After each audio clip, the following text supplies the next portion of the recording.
may not know what the golden rule is. Now, some of you probably do. And for those of you that for sure do, are those that have some acquaintance with Christian teachings or the biblical teachings, the golden rule in the language of King James Bible, do unto others as you would have them do unto you. Do unto others as you would have them do unto you. That's a good rule. That's the golden rule.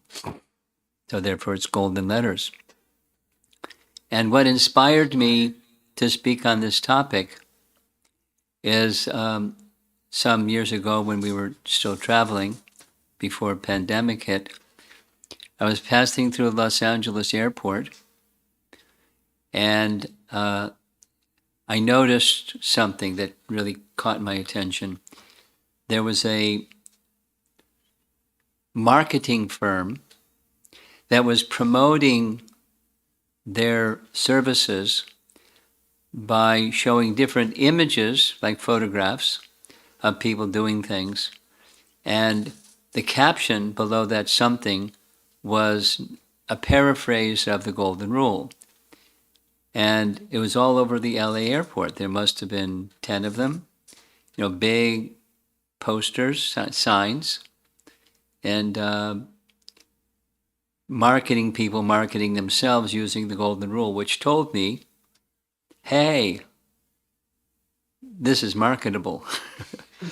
There's some interest that marketing people know what people are interested in, right? They should. And they're marketing themselves by putting forward the Golden Rule. Now, it wasn't too far of a stretch, but they were saying, like, we'll help you because we care about you. We want to do the right thing for you, and whatever their rationale is for using the Golden Rule in their advertisements, advertising themselves and their services. So it got me thinking, it's probably a good topic for our Vaishnava community to understand better, because the world around us, at least out there in Los Angeles, the world around us is thinking about it. So what does it mean for us as Vaishnavas? The Golden Rule for Vaishnavas. Now, behind the dark side of the Golden Rule is what the Golden Rule is kind of tacitly speaking against. What it's tacitly speaking against is selfishness, or the manifestation of selfishness is the friend-enemy principle. And as long as what is in the bodily conception of life, thinking of the self in terms of the body, then there's going to be naturally the domino effect of mine, I, and mine. And what is in the category of mine is that what enhances my interest. That's what mine is, my friend. And someone that doesn't is on the other side, the enemy. And Bhagavad Gita and any form of spiritual teaching gives this impression, this understanding, this value that one should go beyond the friend-enemy platform and come to a spiritual platform or a higher platform. Now, I'm going to touch on a few verses that the Bhagavatam has, which amplify this understanding. Here's one I like very much. You may also like it very much. It's a verse spoken by Prahlad Maharaj to Lord Nrsingadev. And it's such a nice verse. It's such a nice verse that I was requested 4 times so far by young Hare Krishna devotees that were the valedictorian of their class and were asking me, what should I speak about? 4 times so far. Now, if there's anybody else that's going to be a valedictorian, you can follow suit if you like.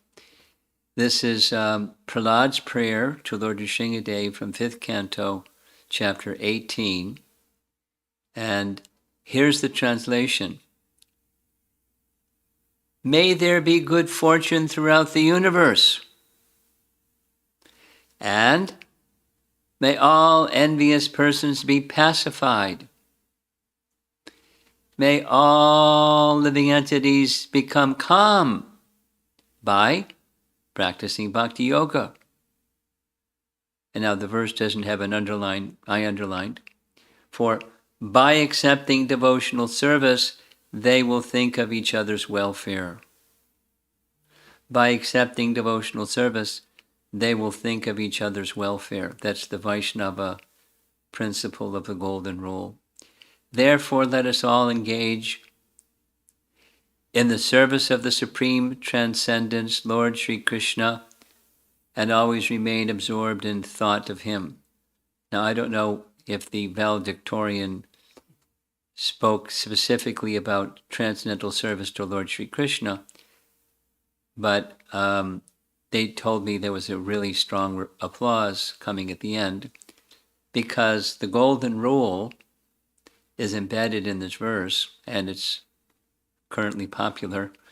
Let's see how long it lasts. And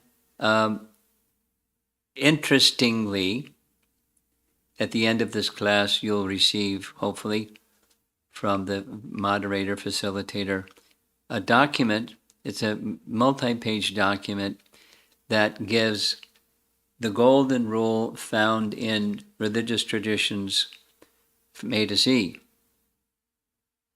Religious traditions hold, you'll see when you get the document, the Golden Rule is something that it is embedded in their teachings and shared by so many people, signed a little document saying, yes, this is in our teachings.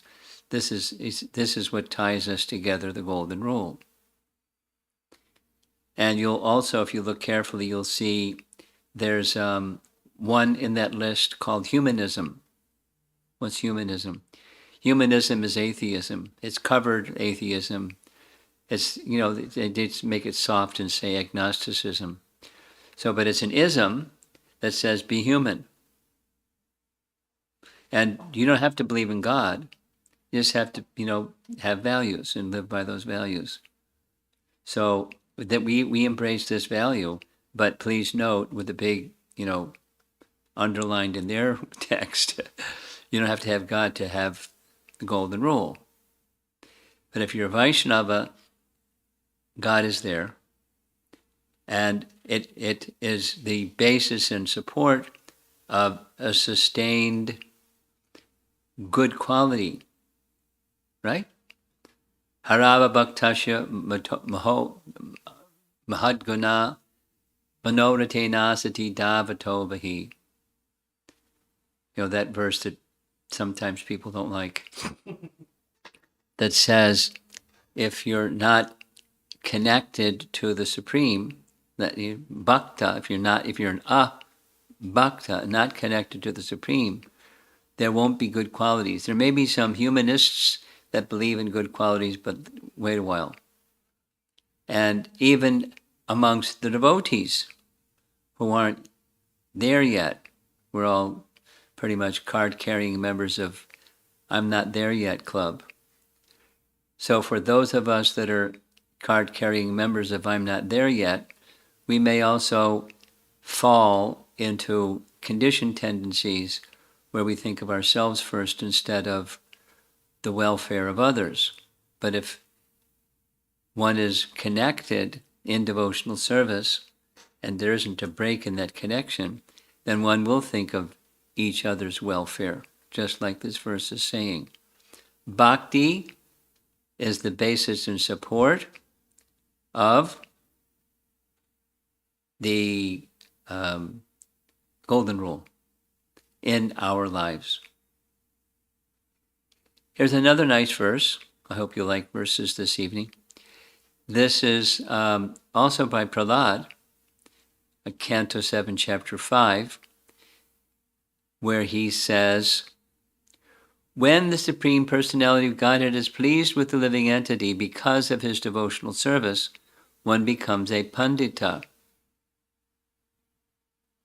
and does not make distinctions between enemies, friends, and himself. That's nice. Intelligently, he then thinks,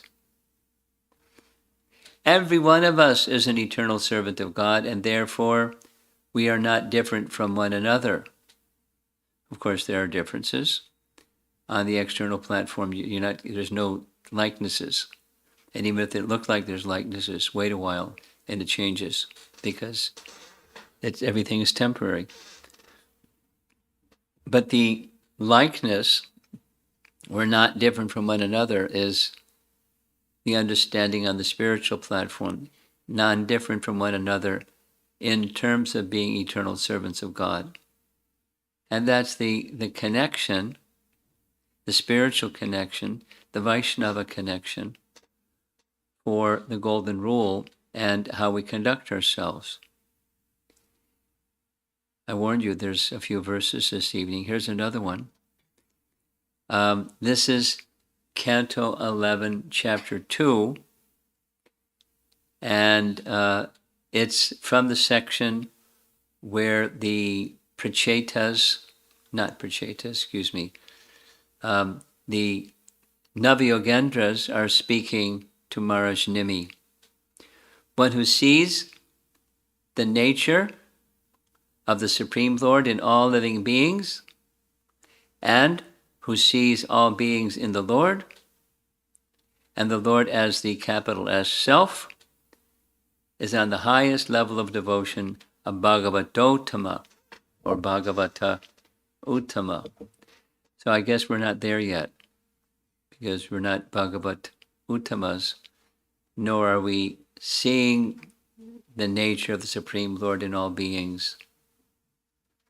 Because if we were to see the nature of the Supreme Lord in all living beings, we would always naturally, by default, by natural consequence, be living on the Golden Rule platform, for example, and so many other things.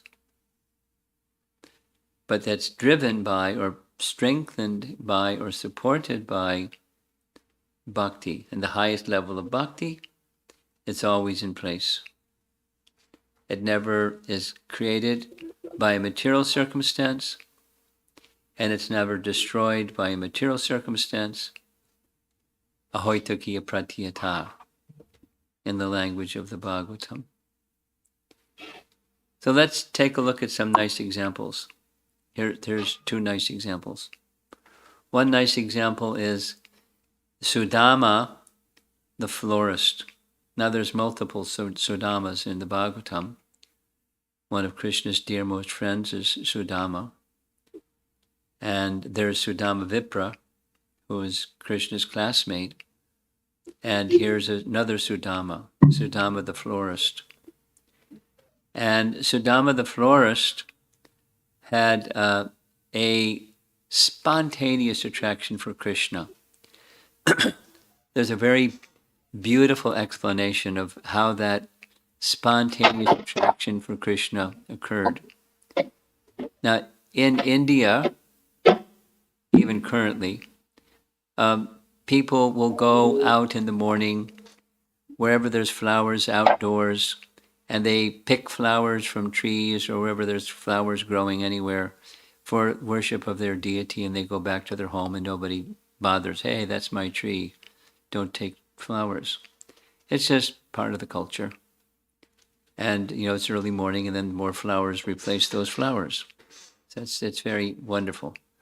And a florist gathers many flowers from many places, and so part of their skill and occupation is finding where there's really nice flowers and gathering the flowers. And as we see in this case, the florist is not just having a flower shop, he's making garlands. Maybe doing some other things with the flowers. So he heard that there's some really nice flowers not far from Mathura, over in the village of Vrindavan. So he went to the village of Vrindavan from time to time, gathering nice flowers. And one day, when he was going here and there, gathering flowers in Vrindavan, who should he see but Krishna and Balaram?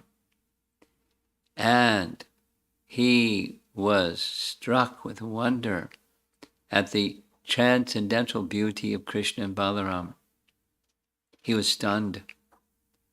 He didn't say anything, he didn't go to them, but his consciousness became attracted, transcendentally attracted, just by seeing Krishna.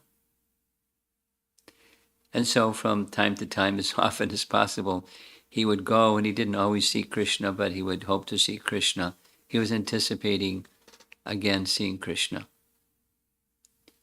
And then one fine day, Krishna came to Mathura instead of the florist going to Vrindavan.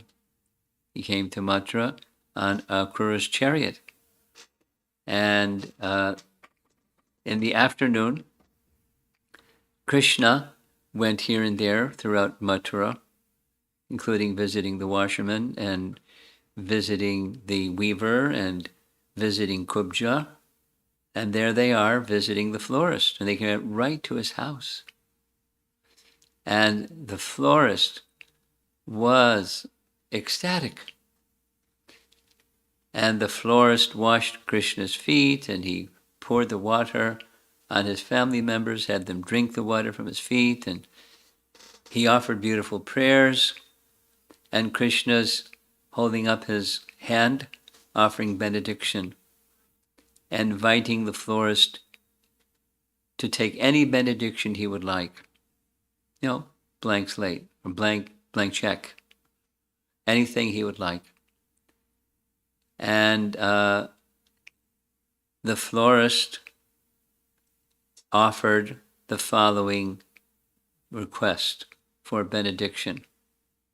3 things. He was a simple man, but he knew what he wanted. He wanted 3 things.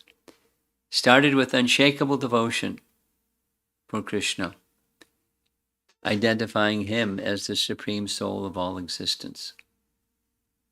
So he wasn't an educated brahmana, but he knew. Because he was a devotee, he knew. That's how he knew. And he also requested friendship with his devotees. Now, you could maybe just stop at number 1, because number 1 may imply number 2, but he was explicit. He wanted. Because what is it that devotees do? Devotees remind you of Krishna. That's what devotees do. In various ways, they remind you of Krishna. And then there's, what about those that aren't yet devotees?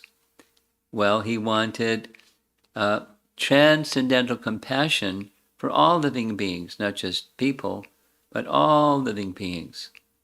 So that's the complete package. That's Sudama. He was on this Vaishnava platform of the Golden Rule, and number 3 was preceded by 1 and 2. He wanted unshakable devotion for Krishna. And there's a very similar, almost the same example found in Canto 1, Chapter 19, where Shukadeva Goswami, having heard that he would be bitten by a snake bird and die in 7 days, he did what you see here. He went by the side of the river Ganges, gave up his kingdom, his royal attire, invited all the sages to come, and when they assembled, he made some request of them.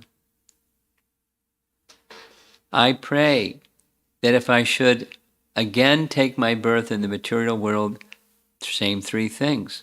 I will have complete attachment to the unlimited Lord Krishna, association with his devotees, and friendly relations with all living beings.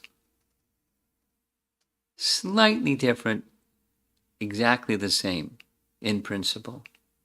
So there's the Lord, there's the devotees, and there's everybody, all the other living entities, not just people. Friendly relations with all living beings. Friendly relations, this is the golden rule for Vaishnav.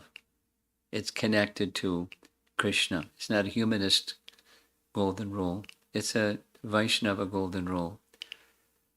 There's a similar understanding, not the same, but similar, and a discussion between Ramanujacharya and one of his disciples, Lalacharya. So Ramanujacharya was giving some instruction. The Lalacharya was asking how to treat Vaishnavas, which is a nice question. So Ramanujacharya started way up here. Treat them as you treat Krishna, which is how we should treat Vaishnavas. They're representatives of Krishna. And Lalacharya said, oh, for me this is not possible. So Ramanujacharya made it a little lighter then. Treat them as your guru. Lalacharya said, oh, this is also not possible for me. So Ramanujacharya said, minimum is to treat them as your brother. Treat them as your brother. No, some people don't treat their brothers very well. But treat them as your brother in Vedic culture means with respect and the golden rule. You do to them because you know it'll be good for them. Now, I mentioned this humanism that when you get this document, I purposely didn't circulate it ahead of time because I thought you might be fumbling through those pages while we're speaking, so you can look at it later if you so desire. Humanism says you don't need God to have the golden rule. You don't need God to have a golden rule. You just need to be ethical. Because this is a short class, I'm going to tell a little story. Once upon a time, I was traveling more than I have been in this past 2 years. And I've told the story before, but I was invited by one devotee whose father was a professor at the University of Mississippi in Oxford, Mississippi. I'd never been to Oxford, Mississippi, but it's a nice place, University of Mississippi. And his father was a dual PhD in religion, PhD in philosophy, and I spoke at some of his classes. And I'll just give you some feedback. He said, your questions and answers were better than your class. I said, thanks a lot. He doesn't say it quite like that, but. So one of his friends, who was also a Vaishnava, was a Sri Vaishnava family. Also, he was a professor and his wife was a school teacher in Oxford. So we met, and we had a home program at their home.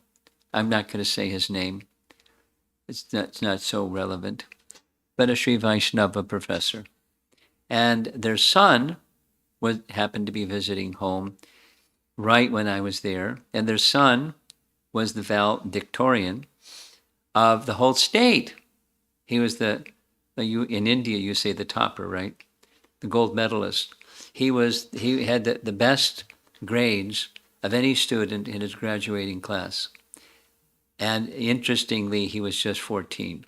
But he was finishing his high school when he was 14, and he was attending a private school somewhere, so he wasn't at home most of the time, but he was home when he had graduated and off to Washington, D.C. to go, along with 49 other gold medalists for their state, to go meet the president and do some stuff in Washington, D.C. So he's like, he had already been accepted to a college, had a full scholarship to such and such university. I met him later at Stanford University. He ended up being an astrophysicist, PhD. He's a very brilliant young man. So, with his humanism word on your screen, he said, I was asked some question at school by my classmates, and I asked Mom and Dad, and they said, Swami's coming, why don't you ask him? It was one of those stump the Swami questions. And the question was a humanism question. They asked him, why do you believe in God? Because, be honest, you really don't know. And honest is, you don't know. And you don't know, but, have values and live by your values. Be, a humanistic agnostic or a virtuous agnostic. Just live by your virtues. Now, why is that not a more honest position than being a theist and have your values? And I asked Mom and Dad, and they said to ask you. He's coming soon, you can ask him.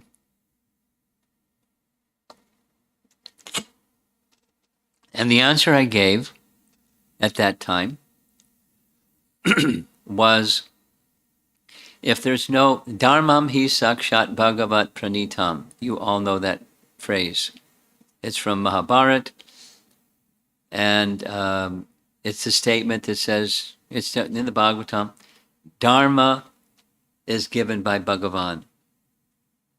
So, if you don't have Dharma given by Bhagavan, then what do you have? You have vox populi. You have people saying, this is good. And then what happens over time is this is good becomes it's not good anymore. You can take some worldly examples, but I use this, I said, here's a real simple one. I have a friend, a devotee, who lives in New York, and they work with the Board of Education for New York.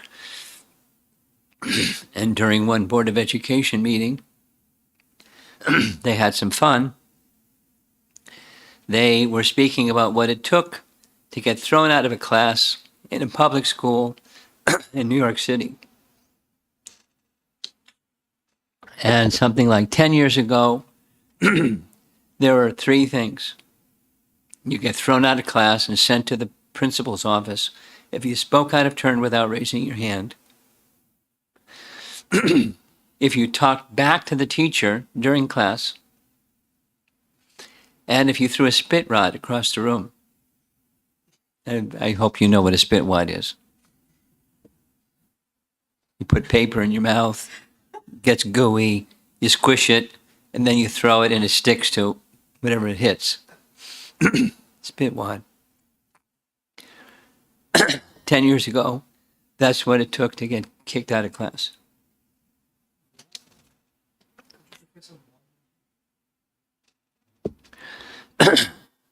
And then they were laughing. Here's what it takes to get kicked out of class. If you're carrying a concealed weapon,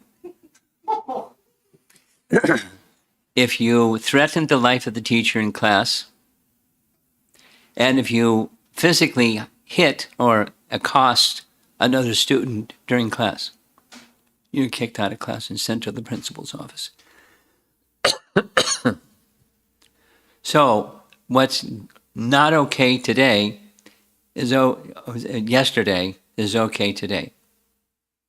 And what's okay today is going to be something else tomorrow.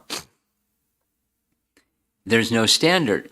So what's the standard of values or the standards of ethics?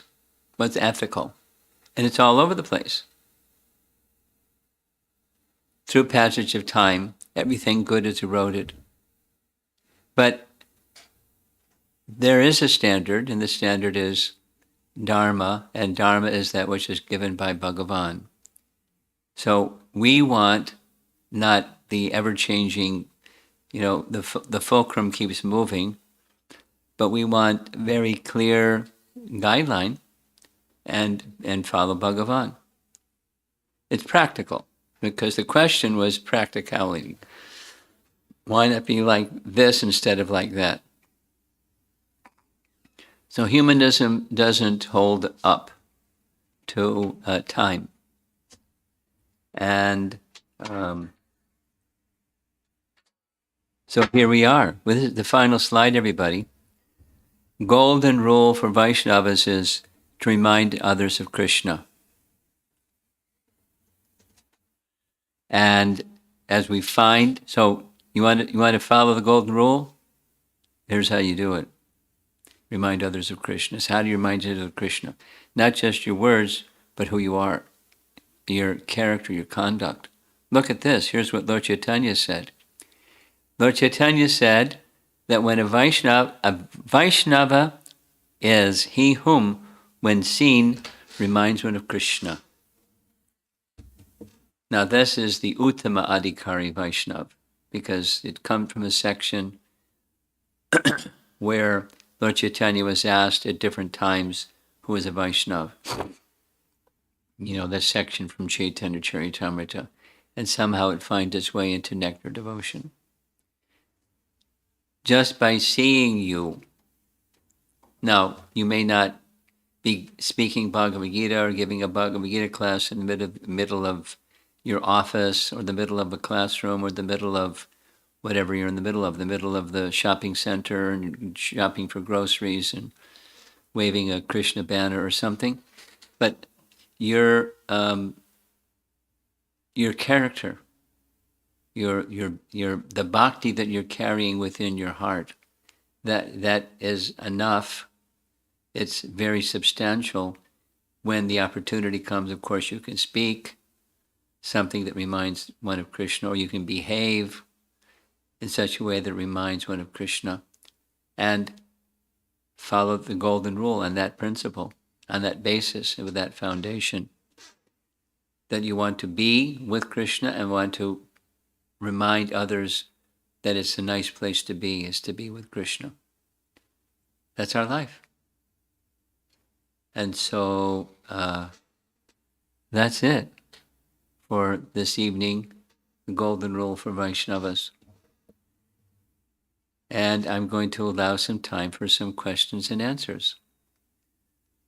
So those of you that are paying attention to this little talk, you're invited to, well, who's going to do the emceeing here? You're going to ask people to unmute themselves, or what? Yeah.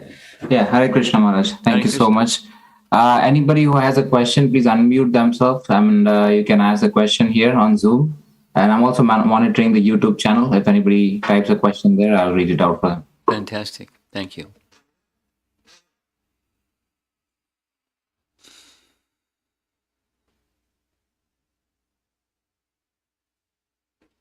Okay. Hare Krishna Maharaj. Hare Krishna. Maharaj, I have a question. Like you said that these great Vaishnavas, they asked for these benedictions from the Lord, where it was profound for me, where they are asking for friendship with all the all the living entities, and also for compassion. So this is not sitting in my mind well, that how the friendship and compassion goes together, because I'm still not very trained with spiritual compassion. And for me, like, compassion is something where you have an upper hand, and you can show compassion to someone when you are feeling that, okay, they are somewhere like lower, and you need to do something for them. So somehow I'm not understanding that how friendship and compassion go together.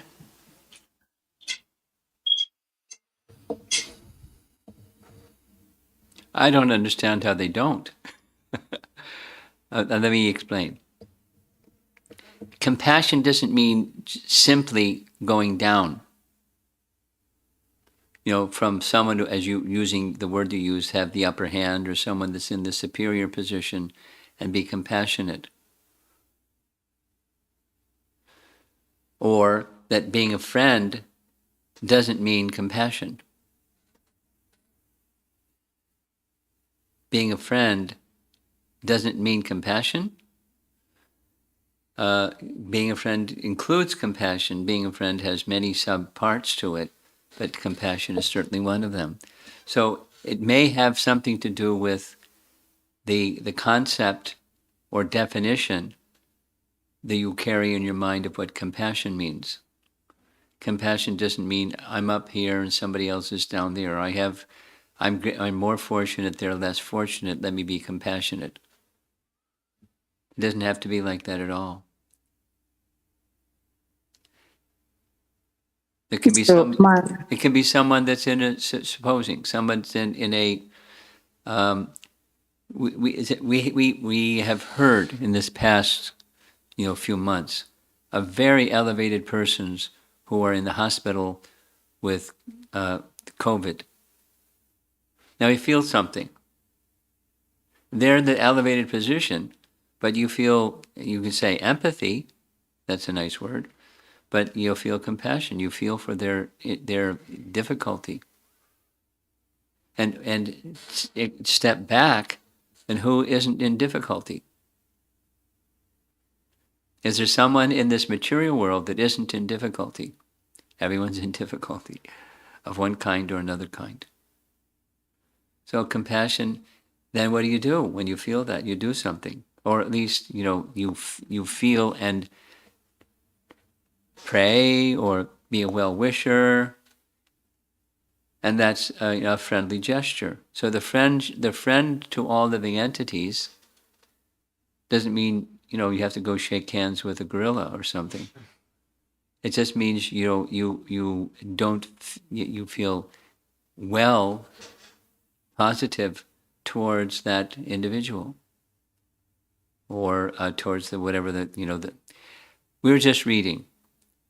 You probably have been attending the classes, reading from Giriraj Maharaj's wonderfully written book. This is an advertisement, by the way, for his book. I'll Build You a Temple.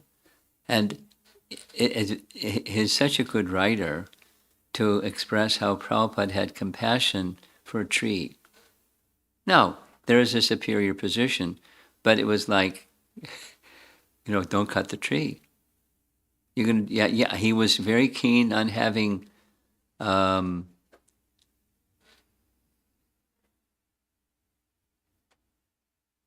construction completed, and the construction people said, we have to chop this tree. And Prabhupada was saying, don't chop the tree, leave the tree. And to this day, the tree is there. So you could say that's compassion, it's not friendship. I say it's both. Don't separate them. And just the answer, short answer, adjust your conception of what compassion means. Yes, Maharaj, that example of elevated Vaishnava being in the hospital and how am I feeling about that really helped me very much to understand this concept, Maharaj. Thank you so much. Krishna. Thank you so much, Mataji. Hare Krishna, Maharaj. There is one question from the YouTube.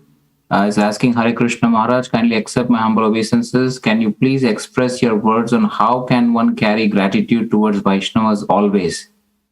Thank you. Please accept my humble obeisances. Well, thank you for that nice question. We had a 6-part seminar on that very topic. Just tune into the YouTube channel. Somebody that knows can send this person who's asking the question the link, and you'll get, so many hours worth of explanation of that. And the how-to, pardon me for this answer, the how-to questions are most simply answered by sadhusanga. You associate with those that have that quality and hear from those that have that quality and try to serve those that have that quality through sadhusanga. That quality will gradually become your quality. There's an interesting verse in Hari Bhakti Sudodaya where Hiranyakashipu, believe it or not, is offering similar advice. I mean, not how to become grateful, but the advice he offers is that Sangha, the association that one keeps, determines one's qualities, much like a crystal accepts the qualities of what the crystal is adjacent to. Now Hiranyakashipu is giving this advice to Prahlad to how to become a nice, asura. But how to become an asura is the same for how to become a sura or a Vaishnav, or one who is feeling gratitude. The principle is sadhu sangha, like a crystal. It becomes your quality. One develops qualities like the association one keeps. That's a Bhagavad Gita teaching as well by Krishna to Arjuna.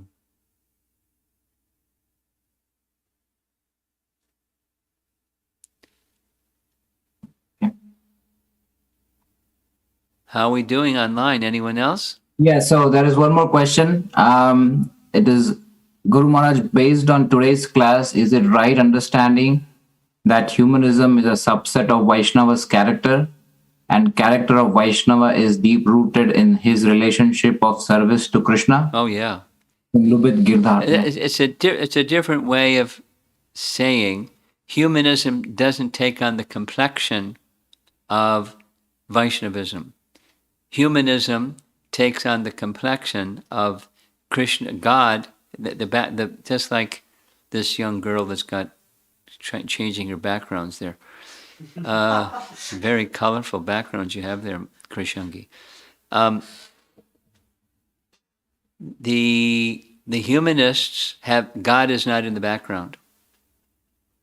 So a devotee is not like a humanist, or the humanist is not like a devotee.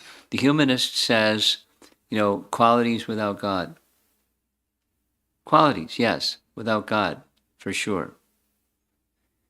And a Vaishnava is, we quoted the verse from the Bhagavatam, there's no good qualities without God. So they're not, it's not a match. But if you put God in the background, then the humanist, by association of a Vaishnava, a humanist can become a Vaishnav. Possible. Doesn't always happen. Okay, how are we doing? Anything online? Krishangi, you were flashing different backgrounds. Do you want to speak something? Hare Krishna, Guru Maharaj. Hare Krishna. My question is, in a workplace setting where no one wants to listen about Krishna or anything religion, how do we remind them? I try to take prasadam for some people that are interested, but other than that, I have no other opportunity. Would it just be the way I act? Yes. Well, there's layers. There's a good start, a universal start is prasadam. But another universal start is what you're carrying in your heart. What you're carrying in your heart gets transmitted. When you're carrying bhakti in your heart, it gets transmitted. I mean, we are not very powerful bhaktas. But let's take Prabhupada. Prabhupada was a powerful bhakta, the Uttama bhakta.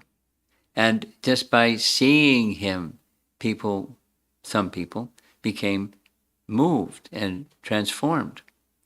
And we're little small people, but the principle of what you can do is carry bhakti in your heart. And when you're carrying bhakti in your heart, you're a well-wisher. And you may not even say anything or do anything. But if you see an opportunity to say something, do something, like give prasadam, or exhibit good behavior. I'll share with you something that I do when it's not pandemic time. I travel a lot. I travel probably more than I should. And when I'm traveling, I'm very conscious. I have my Krishna cap on that says, people are evaluating all of you and people beyond you based upon how I conduct myself. I'm your representative out there in, the airport and the people that move around in transportation facilities. So they're judging you based upon my character and conduct.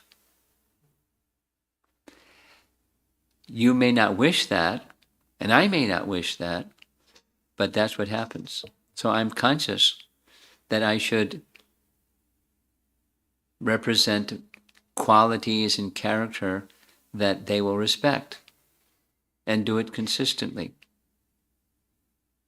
Not some of the time, but all the time. And, it's a service to the Vaishnavas, although I'm interacting with people that may or may not be God-centered people. That's quite okay. I'm modeling Vaishnava character, and that has an impact. And when there is an opportunity, especially dressed like this, people will ask, are you a monk? Or they'll say, are you a Buddhist monk? That's more common than, are you a monk? And I say, I'm not a Buddhist monk. I'm a Krishna monk. They go, oh, what's that? And then I get to talk about Krishna. Anyway, so if you're modeling the character of a Vaishnav, that's some service. It's a way that you can impact. And if there's all of us online and those that are not happen to be online right now, if we're modeling the character and quality of a Vaishnav, it's going to have an impact on the world. So you can do that, and you can pray. And when there's some opportunity, you can, cautiously, carefully, don't say too much, say something modest, and help them remember Krishna. Knowing what words to speak in different situations comes with experience, and a little bit of common sense is really helpful. So you do those things along with prasadam. Prasadam is great, though. That's universal. Okay? Thank you, Guru Maharaj. Hare Krishna. Hare Krishna.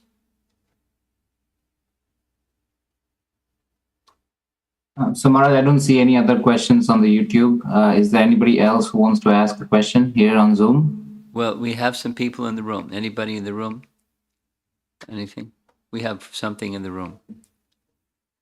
And we got a little microphone. We're going to move the microphone cable around a little bit.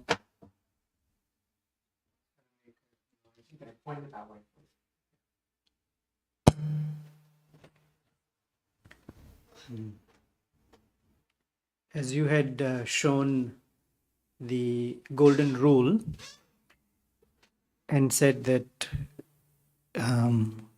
one who applies it becomes a Bhagavata Uttama, or a Bhagavata Uttama applies the golden rule. Yes. So before or whenever one gets there, are there progressive steps of application or levels of applying the golden rule? Sure. I mean, you can parallel, the Madhurya Kandambini, with the unsteady bhakti levels. And the unsteady bhakti levels look like this and look like that and look like the other thing. I mean, a little bit like your wife's question the other day about, unsteadiness in doing what I know I should do, or unsteadiness in not doing what I know I shouldn't do. So there's steadiness, and then there's unsteadiness, and then there's fixed.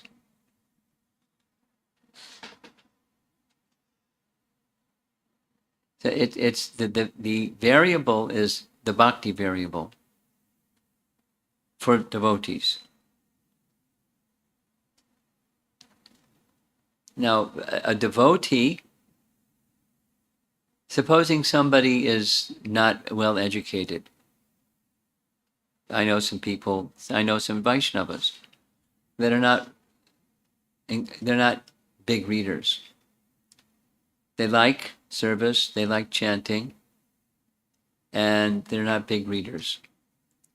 But that's okay. They don't have to know, verse, chapter, and verse in the Sanskrit. Their hearts are in principle centered on Krishna, and then the character and quality will be strong and steady. But knowledge also helps to progress. It's not a requirement, but it helps.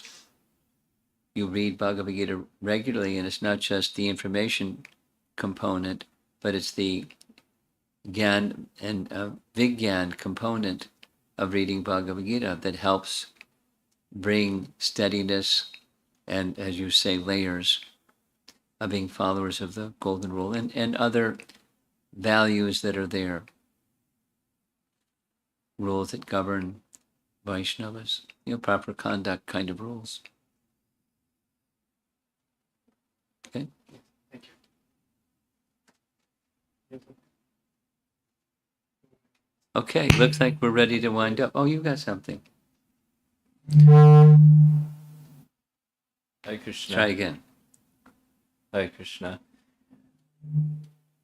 Can speak and he's going to adjust. When you were speaking about acting in a way that people can be reminded of Krishna and presenting this for your comments or views on it, it sounds like there's a lot of responsibility on the practicing Vaishnava to even understand what is Vaishnava-like behavior in a variety of situations. And just given that the spiritual master, the mentor, is not there 24/7 to give that kind of feedback, could you just describe that process of uncovering awareness of what constitutes Vaishnava-like behavior in that everyday life? Well, sadhu sangha is one answer, and reading about the character and qualities of elevated Vaishnavas through sound is another answer. I mean, I'll just share one thing. I appreciated very much, because it came up twice in our reading about a sannyasi, Prabhupada, when visiting the Birla's home. Remember that section?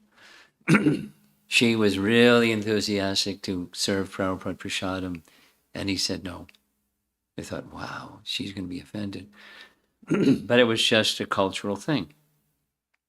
And she did what she did, and he said no, and she did what she did, and he said yes.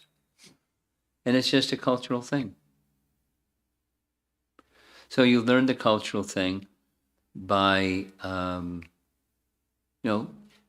association with or hearing from or hearing about elevated persons, sadhus, and how do they conduct themselves. And you learn that way. If you don't know, you learn that way. And those who are coming from America, the culture of no culture, we don't know anything about anything. And so it's all sadhu sangha and kind of wing it. That's how the Hare Krishna movement started. Well, I won't go into details, but there were very interesting interpretations of what everything belongs to Krishna looked like. I'll mention one of them. It came up in the class just today, the florist. So the devotees in Los Angeles very enthusiastically went around and were picking everybody's flowers in the front yard of everybody all over the place to offer to the deities, because everything belongs to Krishna, right? And the neighbors, didn't take too long to figure out what's going on. And, they were up in arms. And so they had to be told, that's not how you behave as a representative of Krishna in this neighborhood. So, they would buy flowers at the florist. No, the persons who had the flowers in their front yard, what to speak of the bush that provided the flowers, they'd get spiritual benefit by sneaking in and taking the flowers. But they stopped it because it was disturbing, etc. So the wing it means you're going to make mistakes. So best is there's instruction, and best when there's instruction that there's a qualified person to instruct. And that, as you said, the premise of your question is you're not always going to have somebody 24/7 by your side. So that be careful. At least minimally go by the local custom.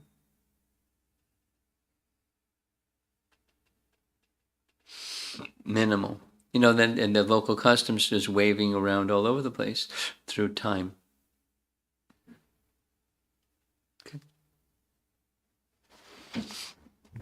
Okay, I think we're done. Are we done? So I think we are over time already at 6:35. Okay, And, fantastic. Yeah, and there's no more questions on YouTube, Maharaj. Thank you so much. Srila Prabhupada ki jai. Yeah. Okay, thank you so much, Maharaj. Hare Krishna, everyone. I think we still have